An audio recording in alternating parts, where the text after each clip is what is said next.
Wala nang maraming paligoy-ligoy pa, diretso sa punto na. Maiksi lang ang komentaryo, pero diretso sa punto. Maraming kuro-kuro, may tiwali, may totoo. Dito, sa Puntong Diretso tayo. Punto Diretso. O ito, mga kabunyog mga kababayan, grabing iyakan sigurado nito ng mga DDS. Ha? Bakit? Bakit? Eh, alam naman natin yung nangyari. Oh, alam naman natin yung nangyari. Ha? O di ba? Ano ito? Lumabas na yung desisyon ng ICC. Lumabas na yung desisyon ng ICC tungkol doon sa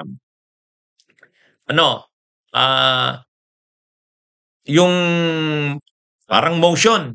Ang gusto kasi nila Kaufman, yung lead counsel ni Duterte, i-dismiss na yung kaso ni Duterte sa ICC kasi walang jurisdiction ng ICC. Matagal ng issue yan, yung jurisdiction na yan. Paulit-ulit na yan. Noon pa man yan, lagi nang nire-raise siya ng kampo ni Duterte na walang jurisdiction daw ang ICC sa kaso ni Duterte. Yan yung yan yung lagi nilang sinasabi. Bakit? Kasi nag-withdraw na daw tayo sa ICC. So wala nang jurisdiction ng ICC sa atin. Bakit nila pinoprosecute si Duterte na hindi naman tayo na member ng ICC? Yun yung argumento ng mga DDS. Yan yung narrative nila. Mula pa noon, ganyan na yan. Ngayon, kahit si Kaufman, binayaran ng napakalaki ng mga Duterte, yun pa rin ang argumento ni Kaufman. Samantalang yung argumento na yan tungkol sa jurisdiction ng ICC, settled na yan, matagal na. Settled na yan. Ang issue na yan, paulit-ulit na tayo, hindi uubra yung issue na yan ng jurisdiction. Kasi nakalagay naman sa Rome Statute. Ang Rome Statute, yan yung treaty tungkol sa ICC. Pag nag-member ang isang bansa sa ICC, pipirma siya bilang state party doon sa Rome Statute. Pipirma siya. Pumirma tayo sa Rome Statute na yan. At nag-concur ang Senate yan, rinatify ng Senate yan. Ibig sabihin, talagang may visa yan bilang treaty kasi nag-member tayo dyan at rinatify ng Senado. Nag-concur ang Senado dyan. O ngayon, ang problema si Duterte nag-withdraw. Okay. May visa ba yung pag-withdraw ni Duterte? Yes. Nag-decide na din ang Korte Suprema natin. May visa yung pag-withdraw ni Duterte. Wala tayong magagawa. Withdraw ni Duterte ang Pilipinas. Power niya yon. Within the power niya yan as president. Okay. Nag-withdraw. Kaya lang, ang gustong sabihin ng mga DDS at ng kampo ng Duterte, dahil nag-withdraw na tayo, wala nang jurisdiction ng ICC. Ang problema, may nakalagay kasi dyan sa Rome Statute. May nakalagay dyan. Yung mga nangyaring incidents sa bansa natin na mga kasong hawak ng ICC tulad ng crimes against humanity, genocide, war crimes, or mga crimes na ang jurisdiction ay nasa ICC.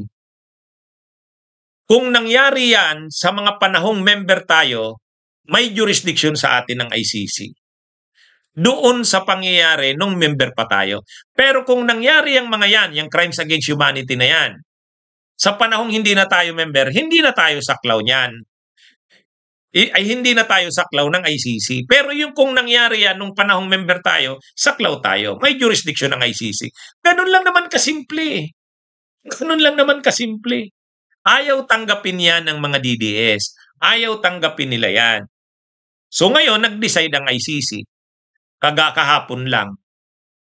Sabi ng ICC, may jurisdiction ang ICC. So in short, yung argumento ni Kaufman na paulit-ulit na naman ng mga dati ng argumento na walang jurisdiction ng ICC, ang desisyon ng ICC mayroon.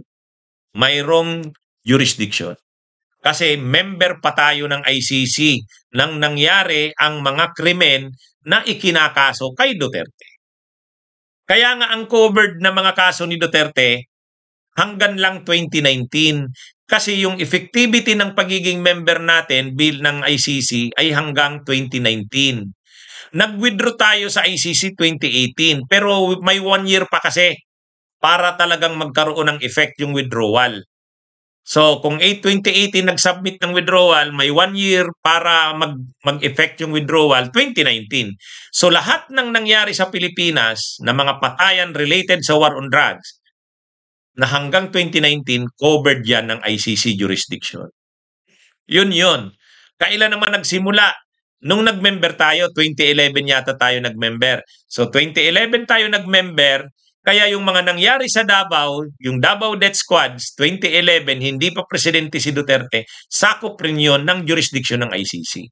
So 2011 to 2019. Simple. Hindi naman dapat kinukomplicate eh. Bakit ang hirap intindihin? May jurisdiction ba ang ICC sa atin? Yes, doon sa mga incidents o pangyayari na nangyari nung member pa tayo. Kailan tayo member? 2011, 2019. Anong mga nangyari na ginawa ni Duterte na babagsak sa crimes against humanity, yung mga pagpatay sa Davao Death Squads? 2011 yan. Hanggang 2016. 2016 naman, presidente na sa Duterte, tokhang naman ang inimplement. Sa national, war on drugs na sa national level na. Covered pa rin yan ng ICC kasi member pa tayo hanggang 2019. Yan, ganun lang kasimple. O ngayon, bakit ko sinasabing grabing iyakan na naman ang mga DDS nito? Ay, siyempre, hindi na naman nila matanggap yan. Na-denied na yung interim release, hindi pinagbigyan ng ICC. Ngayon na naman yung jurisdiction, wala. O di ano pa, tuloy na ang trial. Tuloy na yan. Yung confirmation of charges hearing noong September 23 na hindi natuloy, matutuloy na yan sa susunod na mga araw. Ayan. Kasi wala na. Denied na yung interim release. Yung jurisdiction, may jurisdiction. Ano pa? May isa na lang na natitirang usapin. Kung fit ba siya to stand trial. Kasi ang argument nila, unfit to stand trial. Yan na lang. Yan. Mare-resolve na yan. Pag na-resolve na yung fitness to stand trial issue, tuloy na. Okay? Kaya sa ngayon, iyakan ng mga DDS dahil sa desisyon sa issue ng jurisdiction. Napaka-importante sa kanila yan. Kasi yun yung inaasahan nila na na talagang i-dismiss kasi walang jurisdiction. Pero ito na, nag-decide na ang ICC. So iyakan ng mga DDS nito. Bunyog, halikan na kasama ka. Bunyog, kapag buklod ay may pag-asa. Luzon, Visayas, Mindanao, isa ang pananaw. Sa bagong Pilipinas ang bunyog isisigaw. Bunyog.